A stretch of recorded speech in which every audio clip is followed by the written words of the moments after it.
নিজের সন্তান যদি আমলওয়ালা হয় আর মা বাবার জানাজার নামাজ পড়ায় দেয়, লাশ সামনে নিয়ে যখন তাকবীর দিবে, লাশ সামনে নিয়ে সন্তানের রক্তের টান সন্তানের চোখের সামনে ভাসতে থাকে। আমার আব্বা আমাকে হাফেজ বানানোর জন্য, আমার আব্বা আমার আম্মা আমাকে হাফেজ আলেম বানানোর জন্য কতই না চেষ্টা করছেন, কতই না কষ্ট করছেন। এই দৃশ্যগুলো যখন স্মরণ হয়, চোখ দিয়া গড়গড় করে পানি পড়ে। আল্লাহ ডাক দিয়া কোন ফেরেশতারা রে, ইমাম কেন কান্দে? আল্লাহ, ইমাম কান্দে। ইমামকে ইমাম বানানোর জন্য তার অনেক কুরবানি আছে। এই লাশের বড় কুরবানি আছে, মুর্দার বড় কুরবানি।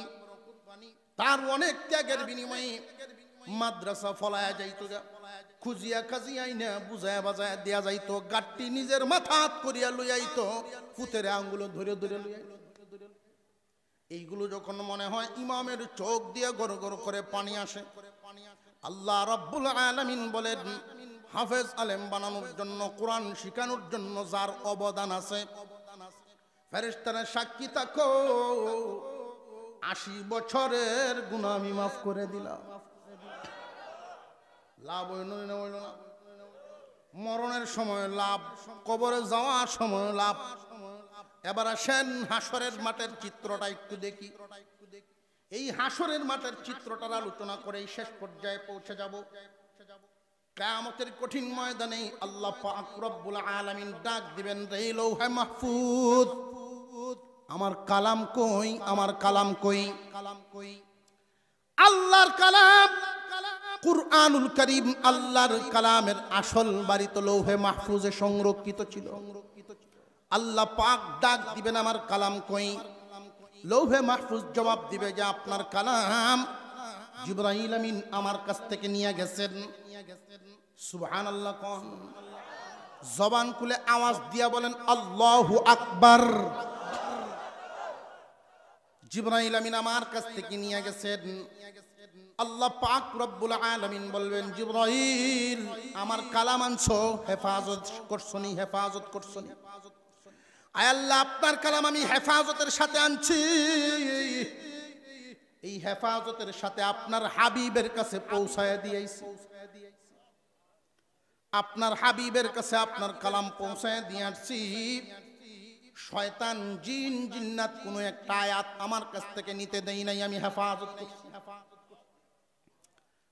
আল্লাহ পাক রব্বুল আলামিন জিজ্ঞাসা করবেন, দোস্ত আমার, আমার কালাম কই? আপনার কাছে নাকি জিবরাইল দিয়া গেল। আমার কালামের হেফাজত আপনি কি পরিমাণ করছেন? আপনার আমার পয়গম্বর কিয়ামতের দিন, ওই দিন আল্লাহর সামনে জবাব দিবেন, আল্লাহ আপনার কালামের হেফাজতের জন্য তায়েফের ময়দানে রক্ত জড়াইছি। আপনার এই কালামের হেফাজতের জন্য দান দান শহীদ করে দিছি। আপনার কালামের হেফাজতের জন্য আমার কষ্টে করে সাহাবীরা শহীদ হয়ে গেছে। আমার জীবদ্দশায় কালামের হেফাজত করিয়েছি, কালাম অবমাননা হইতে দেই নাই, কালামের হেফাজত করছি। এখন আমার কালাম কই? যে এখন আপনার কালাম কুরআনুল কারীম আমার উম্মতের জিম্মাদারিতে দিয়েছি। বিশ্বনবীর উম্মত হইবেন, কালামের হেফাজতের জিম্মাদারি নিবেন না, এটা হয় না। আল্লাহর কালামের হেফাজতের জিম্মাদারি নিবেন না, এটা হয় না, এটা হয় না। একদল মানুষ কোরআন পড়বে, আর এক দলে কোরআন পড়াইবে। মাঝখানে আর একটা দল আছে শরীক থাকার মতো, কোরআন পড়ানোর ব্যবস্থা করে দিবে। এই তিনটার থেকে যে কোনো একটায় থাকতে হবে, নইলে মুক্তির ব্যবস্থা নাই। নবীজি বলেন, কুন আলিমান আও মুতাআল্লিমান আও মুঈনান আও মুহিব্বান ওয়ালা তাকুন খামিসান। 5 নাম্বার দলটায় তুমি যাও না, 5 নাম্বার দলটায় তুমি যাও না। হয়তো নিজে আলেম হয়ে যাও, হাফেজ হয়ে যাও, নইলে তাদের ছাত্র হয়ে যাও, নইলে সাহায্যকারী হইয়া যাও। আর যদি এটাও না পারো রে বান্দা, মন থেকে মহব্বত করবা, কিন্তু এর বাইরে যাও না, ফাতুহলিক ধ্বংস হইয়া যাইবা। কিয়ামতের কঠিন ময়দানে আল্লাহর পয়গম্বর বলবেন আমার হাবিব, আপনার আমার হাবিব বলবেন, আপনার আমার পয়গম্বর বলবেন আল্লাহ আমার উম্মতের জিম্মাদারি দিয়ে আইছি। আমরা এখানে যারা আছি যতদিন জিন্দা থাকবো আল্লাহর কালামের পক্ষে কারা কারা থাকবো একটু হাত তুলে দেখান। নারে তাকবীর, হাত নামান। এই কুরআনুল কারীমের অবমাননা কেউ সহ্য করবে? কোনো ইমানদার সহ্য করতে পারে না। আল্লাহর কালামের অবমাননা ইমানদার পয়গম্বরের উম্মত, বিশ্বনবীর উম্মত কখনো সহ্য করতে, কালামের জিম্মাদারি বিশ্বনবী আমাদেরকে দিয়েছেন। আল্লাহর কালাম তো আল্লাহ নিজেই জিম্মাদারি নিছেন, কিন্তু আপনার আমার নবী বলেন আমার উম্মত তোমরা এই কালামের জিম্মাদারি করবা। কেন জানোনি? মহান আল্লাহ তোমাদের মর্যাদা বাড়ায়া দিব। আমার মায়ার উম্মতেরা রে, কালাম থেকে তোমরা দূরে যাও না। কুরআনুল কারীম আল্লাহর কালাম। কুরআন হলো নূর, এই লাইটের কাছে থাকবা। আল্লাহ পাক রব্বুল আলামিন বলবেন দোস্ত, আপনার উম্মতেরা কি আমার কালামের হেফাজত করতে পারছে? আপনার উম্মতেরা কি আমার কালামের হেফাজত করতে পারছেনি? আপনার আমার পয়গম্বর বলবেন আল্লাহ আমার উম্মতে কি পারছে কিনা, পারছে না, আমার উম্মতরে জিগায়েন না। সুবহানাল্লাহ, আল্লাহু আকবার কোন। আমার উম্মতকে জিগায়েন না, আমার উম্মতকে জিগায়েন না। প্রভু গো আপনার কালামকে জিগা, আপনার কালামরে জিজ্ঞাসা করেন আমার উম্মত আপনার কালামের হেফাজত করছেন না করছেন। আল্লাহ পাক ওই দিন ডাক দিবেন আমার কালাম হাফেজ কোরআনগণের সিনার ভিতর থেকে বাহির হয়ে আল্লাহর সামনে হাজির হয়ে যাবে। আল্লাহর সাথে কথা বলতে থাকবে। হাদিসের মধ্যে আসছে কুরআন আল্লাহর সাথে কথা বলবে যেইভাবে উকিল জজের সাথে কথা বলে। আর জোরে কোন সুবহানাল্লাহ। উকিল যেমনে জজের সাথে কথা বলে, আল্লাহর কালাম আল্লাহর সাথে কথা বলবে। আল্লাহ জিজ্ঞাসা করবেন আমার হাবিবের উম্মতেরা কি তোমার হেফাজত করছে? জি আমার হেফাজত করেছে। কেমনে করছে? প্রভু একদল মানুষ আমাকে হেফাজত করছে মুখস্থ করার মাধ্যমে। দুনিয়ার কোন তুফান যেন একটা হরফ চিনায় নিতে না পারে, দুনিয়ার কোন শত্রু যেন আমার ক্ষতি করতে না পারে। পুরো 30 পারা কোরআন সিনার ভিতরে বসায় ফেলছে। আল্লাহ পাক রব্বুল আলামিনের কালাম যখন বলবে একদল মানুষ আমার হেফাজত করেছে মুখস্থ করার মাধ্যমে, আল্লাহ বলবেন এত কঠিন কাজ কেমনে করলো? আয় আল্লাহ, সকাল ভোর বেলায় যে সমস্ত শিশুরা 7 বছরের বাচ্চারা, মাসুম সন্তানেরা যারা নাকি মার বিছানায় মার সাথে ঘুমাইবার কথা, ওই কালামের হেফাজতের জন্য মা তার কলিজার টুকরা সন্তানকে মাদ্রাসায় দিয়ে, প্রচন্ড ঠান্ডা গেল, ওই শীতের মধ্যে মা বাবা লেপ তুষক নিয়ে বাড়িতে ঘুমায়। সন্তানের কথা যখন স্মরণ হয় চোখ দিয়ে পানি পড়ে। কোরআন মুখস্থ করার জন্য মাদ্রাসায় দিছি, বাচ্চাটারে ফ্লোরে বসে বসে পড়ে। মনরে আবার বুঝ দেয় দুনিয়া কামানোর জন্য দেই নাই রে, আল্লাহর কালামের হেফাজতের জন্য দিছি। আল্লাহর কালামের হেফাজত করার জন্য দিছি। যাদের সন্তানদেরকে হাফেজ বানানোর নিয়তে দিয়েছেন তারা মনে রাখবেন এই নিয়তটা এইভাবে করবেন। আল্লাহ নিয়ত করছি যদি কোনো সময় তামাম দুনিয়ার কোনো পাতা না থাকে তোমার কালাম লেখার জন্য, তুমি যে আমার সন্তান দিছ এই সন্তানের সিনাটা আমি দিলাম তোমার কালামের হেফাজত করার জন্য। এইভাবে নিয়ত করে দিবেন। সন্তান দিলাম কালাম হেফাজতের জন্য। আল্লাহর কালামই হাসরের দিন বলতে থাকবে আল্লাহ মা বাবা তার সন্তানকে দিয়ে দিছে মুখস্থ করার জন্য। আল্লাহ পাক ওই দিন খুশি হইয়া বলবেন ফেরেশতারা রে, সারা হাসরের মাঠ কুজাকুজি করো, হাফেজ আলেমদের মা বাবা কই আছে সব আইনা দলা করো, এক সাইড করো। আরো জোরে কোন সুবহানাল্লাহ। হাফেজ আলেমের মা বাপগণকে এক সাইড করো, সবার মাথায় নূরের টুপি পরাইয়া দাও। এমন টুপি পরাইবা চাঁদ সূর্যের চাইতেও যেন সুন্দর আলো হয়। দুনিয়ার জমিনের সামান্য একটু মর্যাদার জন্য কত চেষ্টা। কিয়ামতের দিন নূরের টুপি পাইবেন সন্তান হাফেজ আলেম হওয়ার কারণে। আল্লাহ পাক বলতে থাকবেন এবার হাফেজ আলেমদের মর্যাদা আমি ঘোষণা করতেছি। কি ঘোষণা করবেন? হাসরের মাঠে নবীজি দুনিয়াতে বইলা গেছেন, কোন সুবহানাল্লাহ।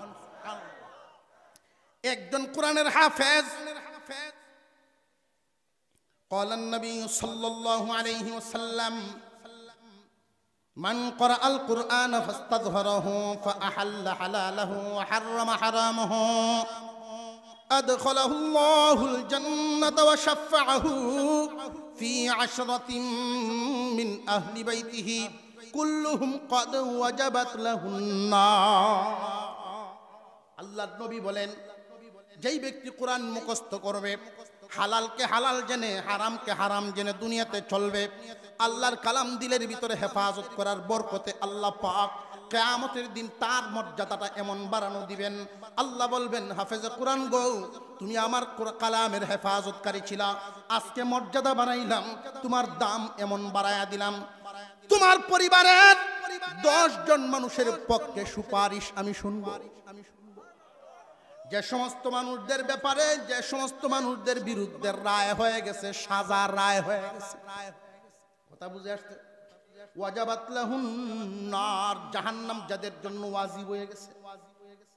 কেউ 1 কোটি বছর জ্বলবো, কেউ 2 কোটি বছর জ্বলবো, কেউ 5 কোটি বছর জ্বলবো, এরকম রায় হয়ে গেছে। আল্লাহর দরবারে হাফেজে কোরআন দাঁড়ায়া বলবে, আল্লাহ আমার চাচারে লইয়া যায়, মাফ করে দাও। আল্লাহ রাব্বুল আলামিন হাফেজে কোরআনের সুপারিশে তার চাচারে মাফ করে, আল্লাহ আমার দাদারে লইয়া যায়, মাফ করে দাও। এরকম 10 জন মানুষের পক্ষে হাফেজে কোরআনের সুপারিশ মঞ্জুর। একজন আলেমের ব্যাপারে কি পরিমাণ সংখ্যা উল্লেখ করা হয় নাই। আলেমের মর্যাদা যত বাড়বে তার পক্ষে সুপারিশ তত বেশি হবে। নবীজি বলেন, 3 দল মানুষ, নবীগণ, আলেমগণ, শহীদগণ হাসরের মাঠে দলে দলে মানুষের সুপারিশ করতে থাকবে, মানুষকে সুপারিশ করতে থাকবে। এমন কি কোনো একজন আলেম যদি কাউকে চিনে, দুনিয়াতে সামান্য মহব্বত থাকার কারণেও এই উসিলায় সুপারিশ করবে, তার আল্লাহ মাফ করে, তার আল্লাহ মাফ। আরো জোরে কোন সুবহানাল্লাহ। মুসলিম শরীফের মধ্যে একটা ঘটনা, একজন গিয়া কিয়ামতের দিন বলবে, আল্লাহ, ফেরেশতারা বলবে এদের আমলনামায় নাই কিছু, সব সমান সমান জাহান্নামে নেওয়া লাগবে। আল্লাহ বলবেন, আলেমদের জামাতের সামনে দিয়ে লইয়া যা, যদি কোনো এই ভাই কি দরার লাগে, আলেমদের জামাতের সামনে দিয়ে লইয়া যাও, যদি রে চিন্নালাই কেউ আর সুপারিশ করে ফেলে, মাফ করে দিবে। এমনি একজন আলেমের সাথে দেখা, হুজুর আমারে চিনচন্নি, আমারে আপনি চিনচন্নি হুজুর, আপনি যে দরাবন্নি এলাকার যে আপনি আসছিলেন, আর 1 বদনা পানি দিছিলাম ওযু করবার লাগি, আমি অমুক। ইখলাসের সাথে দেওয়ার কারণে, ইখলাসের সাথে দেওয়ার কারণে মনে হয়ে যায় আল্লাহ ঠিকই তো খেদমত করছেন, তারা তুমি মাফ করে দাও। তার সাথে আর একজন, উনি বলবেন, হুজুর আমার জন্য একটু বইলা ফেলেন। তুমি কিতা করছো? বেড়া তো 1 বদনা পানি দিছেন ওযু করবার লাগি, তুমি কিতা করছো? হুজুর এই বদনাটা আমার আছে, এই বদনাটা এটা আমার আছে, বদনার মালিক আমি, সুপারিশ করবেন, তারে আল্লাহ মাফ করে দেবেন। হাজার হাজার অসংখ্য গণিত মানুষ মুক্তি পাইতে থাকবে। একদল মানুষ, তাদের বংশে কোনো আলেম নাই, বংশে কোনো হাফেজ নাই, অসহায় হয়ে দাঁড়ায় থাকবে। কেউ যদি সুপারিশ করত কতই না ভালো হইতো।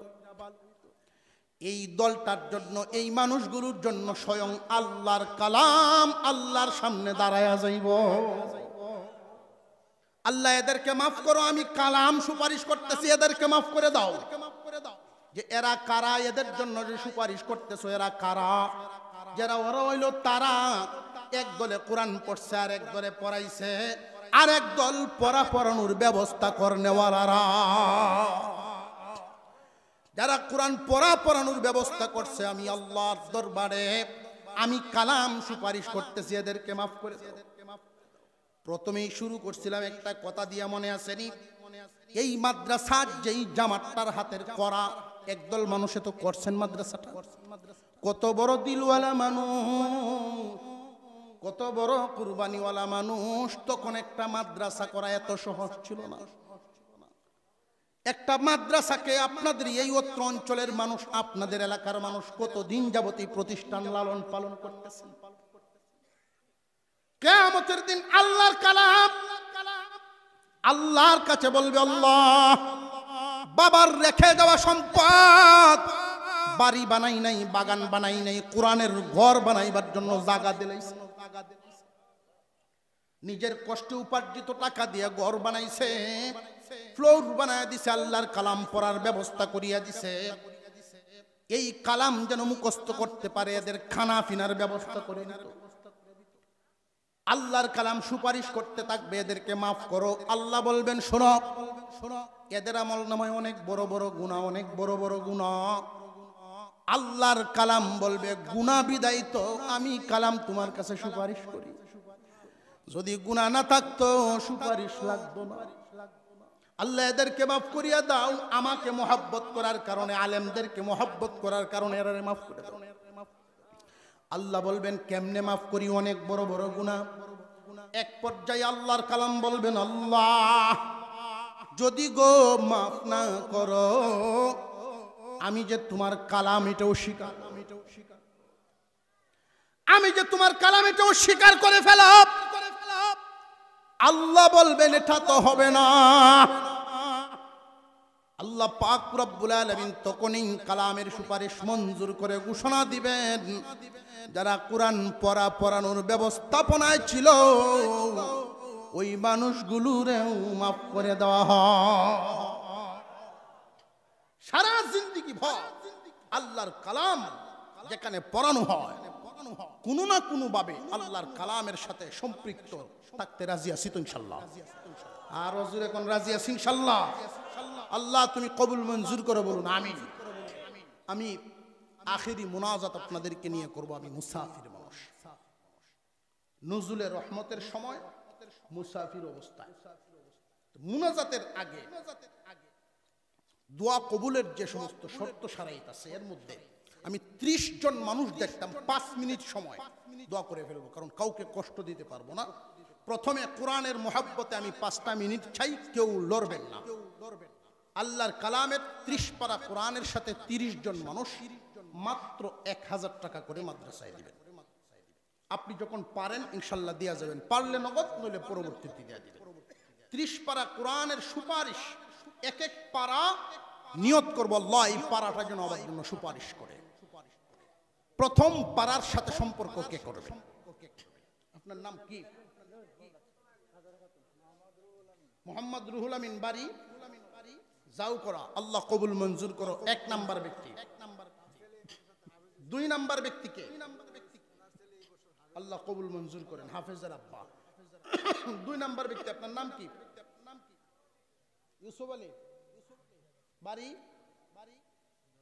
আপনারা একজন বাড়ির মুশারফ হোসেন 1000।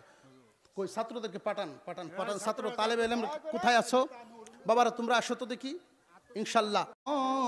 রব্বি মিন কুল্লি যামবিন ওয়া আতুবু ইলাইহি। সিরাজুল জওহরা 500 টাকা আল্লাহ কবুল করো। রুমালগুলি যখন কমপ্লিট হবে তখন মঞ্চে নিয়ে আসবা, টাঙ্গের কাছে নিয়ে আসবা। আল্লাহ মাদ্রাসার সকল জরুরত তুমি পূরণ করে দিও। এই একজন ইনসাফের বিচার করছে, হাজী তাফাজ্জুল হোসেন সাহেব নিজের জন্য দিয়েছেন 1000, বিবির জন্য দিয়ে গেছেন 1000। যারা যারা শুধু নিজের নামে দিচ্ছেন বাড়িতে গেলে সাবধানে যায়। আব্দুল মালেক সরকার 5000 টাকা, আল্লাহ কবুল মঞ্জুর করেন, বলুন আমিন। তার আব্বার রুহের মাগফিরাত কামনায় দিয়েছেন, আল্লাহ যেন ওনাকে মাফ করেন। নিয়ে আসো এগুলো।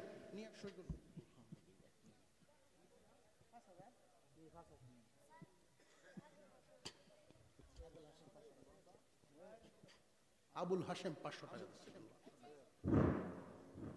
আলহামদুলিল্লাহ, আপনারা একটা ঘোষণা শুনেন। আগামী বৃহস্পতিবার পুরান বাজার মার্কাজ মসজিদে ইসলামের সম্মেলন, সেখানে আসবে মুস্তাফিজুর রহমান কুয়াকাটা। মুস্তাফিজুর রহমান কুয়াকাটা, মার্কাজ মসজিদ, আগামী বৃহস্পতিবার।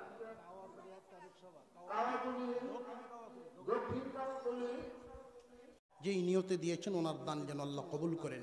সাল্লাল্লাহু আলা সাইয়্যিদিনা মাওলানা মুহাম্মদ ওয়া আলা আলিহি ওয়া আসহাবিহি ওয়াসাল্লাম।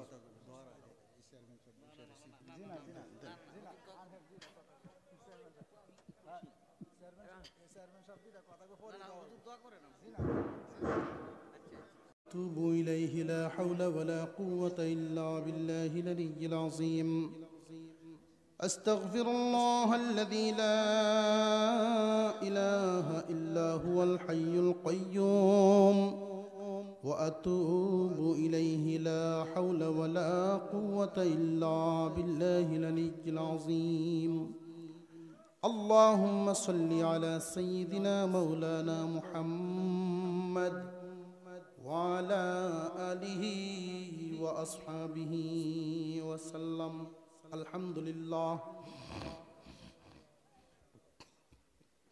الحمد لله رب العالمين، والصلاة والسلام على رسوله الكريم وعلى آله وأصحابه أجمعين.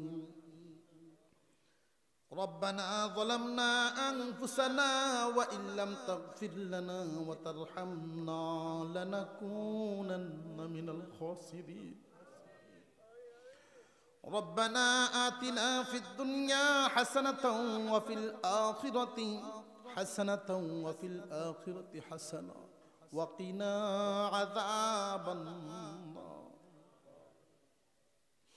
ربنا لا تزغ قلوبنا بعد إذ هديتنا وهب لنا من لدنك رحمة إنك أنت الوهاب. يا رب العالمين একদল গুনাহগার, আয় আল্লাহ কোরআনের এক মাদ্রাসা, দস্তারে ফজিলতের অনুষ্ঠান, আয় আল্লাহ শেষ পর্যায়ে এসে আমরা একদল গুনাহগার গুনার বোঝা মাথায় নিয়া শয়তানের ধোঁকায় পড়ে কত ভুল করে ফেলছি, কত অন্যায় করে ফেলছি। তুমি তোমার সাত্তার নামক চাদর দিয়ে ঢাইকা রাখছো, স্বামীর গুনাহ পর্যন্ত স্ত্রীরে জানতে দেও না, স্ত্রীর গুনাহ স্বামীরে জানাও না। যেইভাবে গোপন রাখছো, দয়া করে মেহেরবানি করে গোপনেই তুমি আমরারে মাফ করে দাও। মসজিদের মাইকে এলান শোনা যায়, আত্মাটা কেঁপে ওঠে, জানি না কোন দিন আমাদের কার নামটাই সাজায়। আল্লাহ, দুনিয়াতে আসার সিরিয়াল আছে, যাওয়ার কোনো সিরিয়াল নাই। কত জোয়ান জোয়ান মানুষ বিদায় হয়ে যাইতেছে, আত্মীয় স্বজন বন্ধু বান্ধব সংবাদ পায়া শুধু দৌড়ায় আসবে চিরদিনের জন্য বিদায় দিতে। পরিবার পরিজনের মানুষ হাউমাউ করে কানবে, বাচ্চারা আব্বা আব্বা করে চোখের পানি ছাড়বে। এই লাশটা শুধু খাটের উপরে পড়ে থাকবে, পুরাতন একটা চাদর দিয়া ডাইখা রাখবো।